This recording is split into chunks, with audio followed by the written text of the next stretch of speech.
Hello, accountants. This next assignment is under Unit 4, Section 8, posting closing entries and preparing a post-closing trial balance. This is the part 2 of the assignment. Part 1 was those short answers that I still made a template for you guys, but you should be able to figure that out on your own, I think. So looking at this part 2 of the assignment, we are told to prepare closing entries using the table below for the following accounts. So these are the balances of the accounts. I just went ahead and set them up in a T account so that we can get the visualization of closing them later on.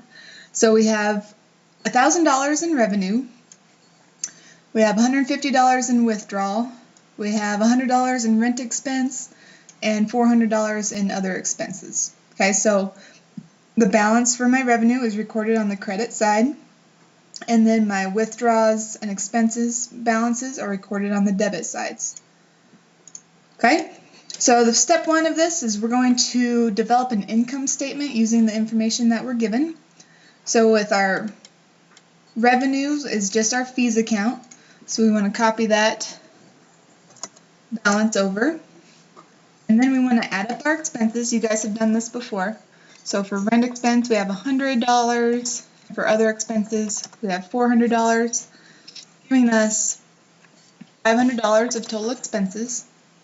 So now we need to find the net income, which you guys should be able to do by now with those two amounts. Step 2, now we are going to close our temporary accounts, which that is what these are up here. These are all of our temporary accounts. So we're going to close them, and in order to close them, we need to transfer their balances over to the income summary, which the income summary is an account that it's like a super temporary account that we just create in order to close out our existing temporary accounts. So we need to transfer the balances from revenue and expenses over to income summary. And then we take our withdrawals and the income summary balance and put it over into our owner's capital. So here's what that looks like. Let's start with our revenue account. Okay, we have a credit of $1,000 currently. That's our balance, is $1,000. So in order to zero out this account, which is what we need to do to close it, we're going to have to debit this account for $1,000. And let me just make that so you can read it. Okay, so if we debit for $1,000, that leaves us with a balance of 0, which is what we want, because we want to close out this account. Since we debited this account for $1,000, that means we're going to have to do a credit somewhere. And that's where the income summary comes in.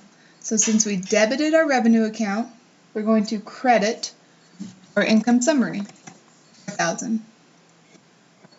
Okay, so now that fees account is closed. We're done with it. So next, let's look at rent expense. We have a debit balance of $100, so we're going to have to credit that in order to get it to be 0. And if we're crediting a rent expense, we're going to have to debit somewhere, and again, that's what our income summary is for. So since we credited for $100 on our rent expense, we're going to debit for $100 in income summary. And that is exactly how our account for other expenses is going to work as well. We're going to credit for $400 to give us a 0 balance. And since we credited for $400 there, we need to debit for $400 here.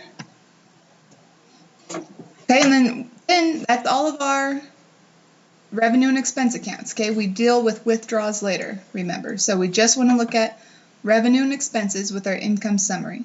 So that's all of those accounts. So now we need to find the balance of our income summary.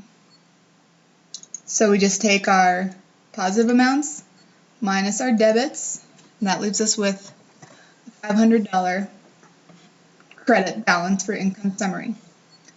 So then we can transfer that balance over to our owner's capital.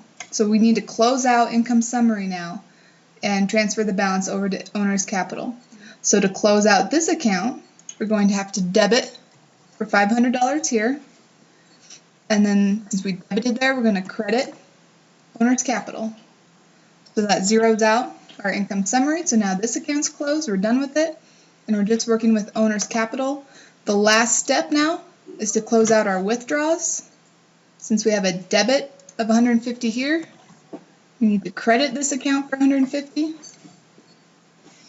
which will leave us with a zero balance, which is what we want. Since we credited for 150, we're going to debit for 150 over here, which gives us an ending credit balance for our owner's capital, $350. Okay, that's all there is to it. Closing accounts is super easy. All we're doing is just zeroing out our balances and then transferring them into the income summary and then over to the owner's equity or the owner's capital account. So we're not quite done yet though, because we're going to copy these transactions over into our general journal. Okay, just like we were doing with our other T accounts earlier in this unit. Now we just need to make sure we get those transactions down in our journal. So I gave you clues as to the transactions that we're copying over here. So now you just have to fill in the numbers.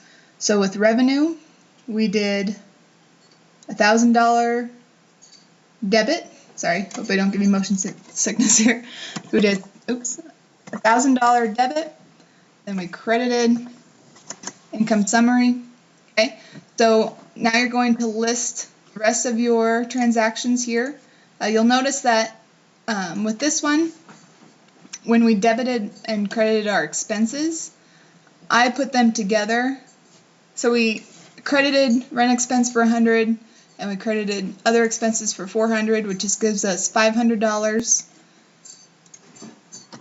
So in this instance, we're going to have 2 credits with 1 debit, just because we can copy that information over nice and easy. Okay, and fill out the rest of this chart for me, and you will be done with your closing entries.